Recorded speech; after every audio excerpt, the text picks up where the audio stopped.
سلامونه ملګرو د کراچۍ د جبر ښار دی زمونږ د پرلت 21مه ورځ دا دی په پیل شوه نن په پېښور کې ډېره سخته دردناکه پیښه شوې ده که هر څومره زما د مشاعرې یاران ما سره نشته خو دا یو څو شعرونه دي ترنم پېښور د شهیدانو روح او هغه غمځپلو کورنیو ته ډالۍ ووایي کله زړه او کله مې ګوګل په وینو سور وي کله پېښور کله کابل په وینو سور وي ناوې د وطن مو په ژړا ژړا رنځوره شوه کله یې شال کله یې اوربل په وینو سور وي د وطن د تندي خال په وینو سور دی د ملالې د سر شال په وینو سور دی د وطن د تندي خال په وینو سور دی د ملالې د سر شال په وینو سور دی د ملالې د سر شال په وینو سور دی په یو ځای کې هم پښتون په امن نه دی په یو ځای کې هم پښتون په امن نه دی په یو ځای کې هم پښتون په امن نه دی په یو ځای کې هم پښتون په امن نه دی پېښور کابل شاوال په وینو سور دی د ملالې د سر شال په وینو سور دی د وطن د تندي خال په وینو سور دی د ملالې د سر شال په وینو سور دی زما شعر کې روماني رنګونه نشته خلکه زما شعر کې روماني رنګونه نشته زما شعر کې روماني رنګونه نشته زما شعر کې روماني رنګونه نشته زما فکر زما خیال په وینو سور دی د ملالې د سر شال په وینو سور دی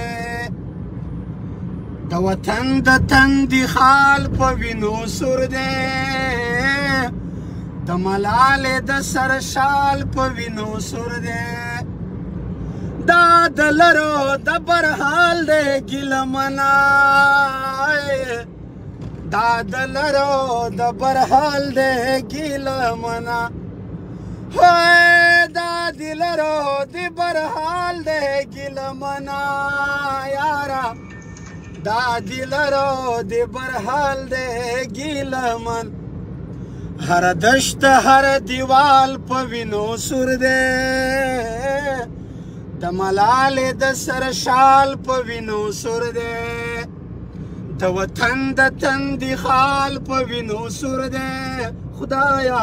د ملالې د سر شال په وینو سور دی د ملالې د سر شال په وینو سور دی